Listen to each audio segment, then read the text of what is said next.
Welcome back to the Movie Man. Today I will show you a 2018 adventure drama film, Remi, Nobody's Boy. Spoilers ahead, watch out, and take care. The movie starts in an orphanage home on a stormy night when a boy wakes up to the frightening sound of thunder and lightning.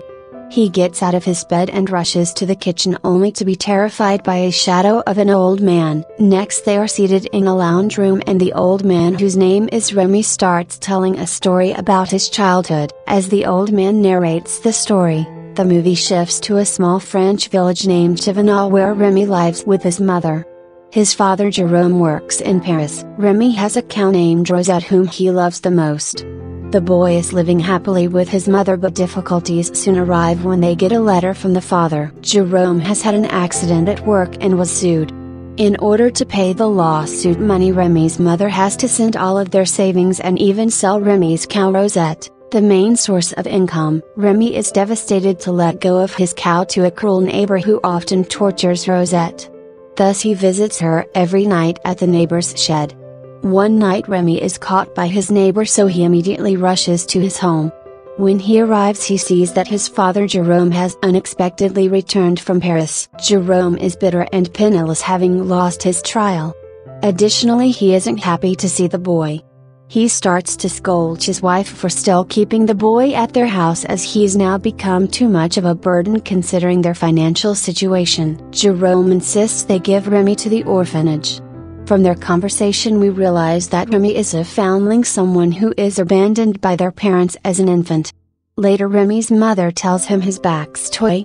10 years ago Jerome was on his way to work in Paris when he saw an infant at the church door. The infant was wearing very fine clothes, so Jerome guessed that his parents are rich. He then decided to take care of the child, hoping to get a good reward. Afterward he took the child home to his wife and named him Remi.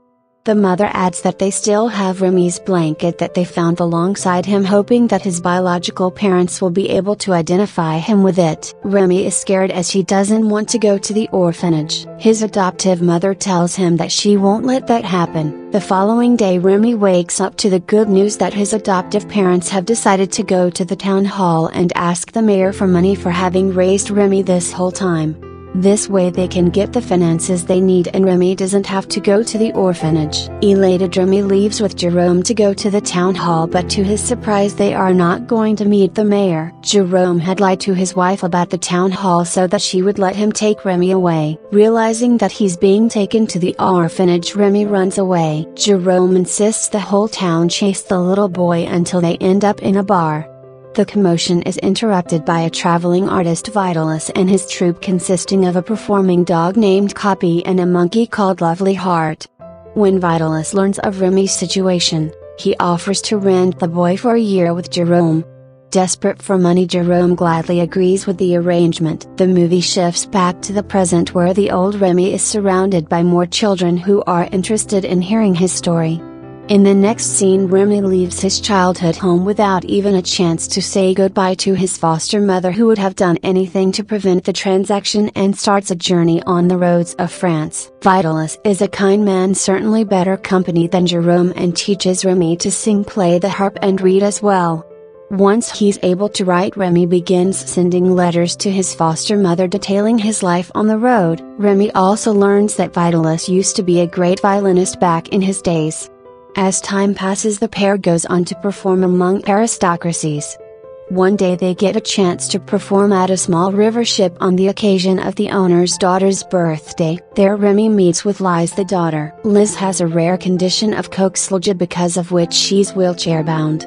The two kids quickly form a bond and Lisa's mother is happy that her daughter finally has someone to play with, but soon the local police arrest Vitalis for making the animals perform, which is against the city's laws. Vitalis is taken away while Remi continues to stay at Liz's. While Vitalis is away at the prison, Remi and Lisa's friendship grows deeper as the little boy becomes the main source of support for the sick girl. Remi also shares his backstory with Liz, showing her the blanket he was wrapped in when his foster father found him as an infant. Vitalis finally returns one day and Remi immediately gets off the riverboat to give him a tight hug. Vitalis is invited for lunch by Lisa's mother, who tells him that she wants to keep Remi. The little boy can be a personal butler to her daughter. Hearing this, Vitalis understands that it would give him a stable life for Remi, but he wants the little boy to explore more about the world. Regardless, he tells Lisa's mother that it's Remi's choice to stay or leave with him. As expected, Remi decides to leave with his master but bids a painful farewell to Liz. He promises that he will visit her soon. In the next scene, we see Vitalis and his troupe exploring France as they sing, dance and perform to fend for themselves. However, tragedy soon arrives when one night they're attacked by wolves in the woods.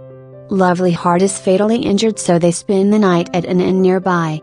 The doctor says that the monkey doesn't have much time left to live. He also diagnoses Vitalis with tuberculosis as he has been coughing blood throughout the journey, but the old man doesn't reveal the illness to Remi. Since they do not have enough money to pay for the room and treat Lovely Heart, Vitalis decides to put on a show, hoping that the hotel guests will give them a reward. Later that evening, as the guests are seated for the show, Vitalis plays a violin and unveils his exceptional skill. He is proudly applauded by his audience and is also able to gather some money. As Vitalis and Remi are collecting their silver shillings, a young woman approaches them. She tells Vitalis that his performance was similar to a show she attended as a child where a renowned violinist performed. Realizing that the woman might have guessed his true identity, Vitalis tells her that he's just a mere performer who's picked up some skills from famous people. Although the woman doesn't seem to believe his words, she leaves a gold coin for them. Remi is more than excited to have received the gold coin and goes to his room upstairs to show it to Lovely Heart. Sadly, the monkey has already succumbed to his illness. Remi, Vitalis and Copy prepare to leave the inn when they get a letter addressed to Remi. It's a letter by Liz, who wrote to inform that her mother identified Remi's blanket cloth. The material is only owned by the aristocracies of London, so she sent letters to her friends hoping to find Remi's parents. A barrister named James Milligan replied back stating that he knows Remi's parents. Remi jumps in joy when he finishes reading the letter. Wasting no time, his master and Copy set out to meet James Milligan. In the next scene, we see that our heroes are seated in a meeting with a barrister who examines Remi's blanket cloth and confirms that he is indeed the child he was looking for. James informs Remi and Vitalis that Remi is the long-lost son of the Dorsel family. The barrister then takes the pair to Remi's supposed family home. There, Remi meets with his parents, who are overjoyed to see him. Later, the Dorsels reveal that Remi was taken away as an infant by a woman who wanted to take revenge on them.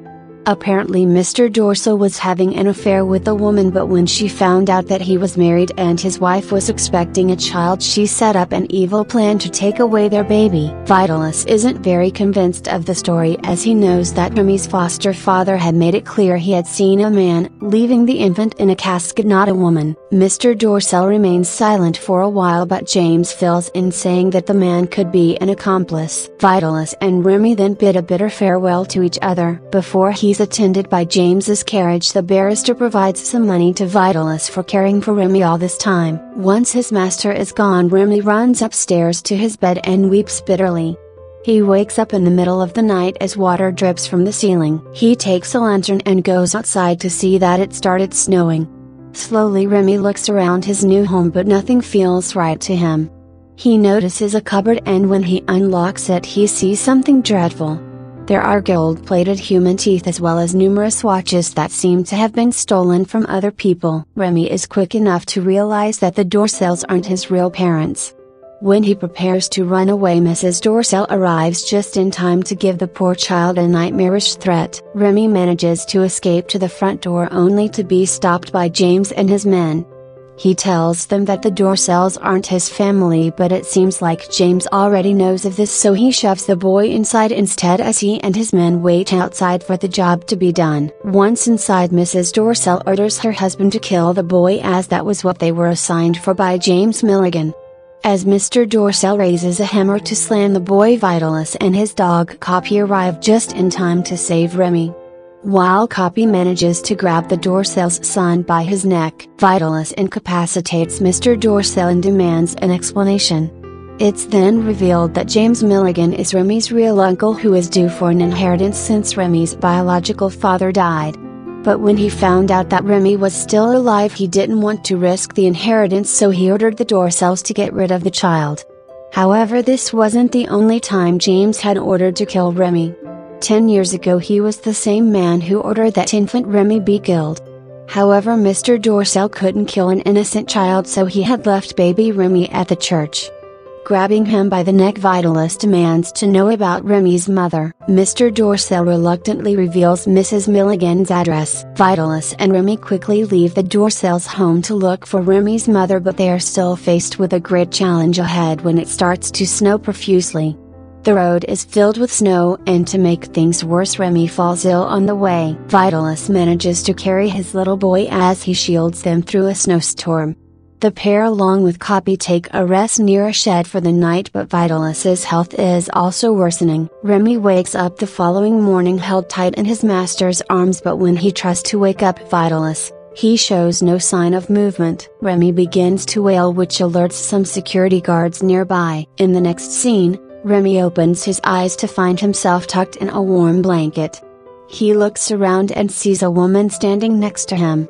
She asks about his health and informs him that Remi's master didn't survive. Devastated, Remi begins to weep once again, as the master was the only family he had left.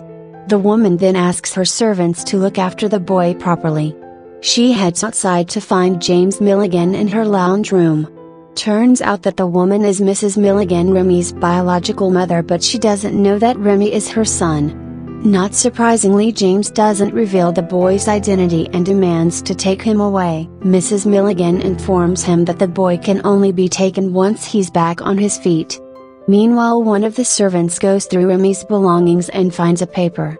She shows it to Mrs. Milligan, and this is when Mrs. Milligan learns the truth about her son. Remi later wakes up and visits Mrs. Milligan, who confronts him about his past. The paper she found earlier had a song lyric that Mrs. Milligan's mother would sing to her when she was a child, and when she had Remi, she too would sing the song to him as a lullaby. It turns out that Remi somehow had the song engraved in his mind unconsciously and would sing it when he performed with his master and the troupe. The mother and son finally embrace with a tight hug. The movie then shifts back to the present as the now old Remi finishes telling his story to the children. They inquire about what happened to his uncle James Milligan. Remi replies that his uncle was taken into custody and later abandoned from England. Vitalis was given a proper funeral, and Remi also visited his foster mother. After his foster father Jerome died, she moved in with Remi, and with the help of his foster mother, he opened an orphanage that houses the current children. In the final scene of the movie, we also learned that Remi eventually married Liz and they still live together with the orphans. That was all of the video. I hope you enjoyed it. Click the like button and subscribe to watch more videos like this, and don't forget to turn on notifications. Thanks for watching.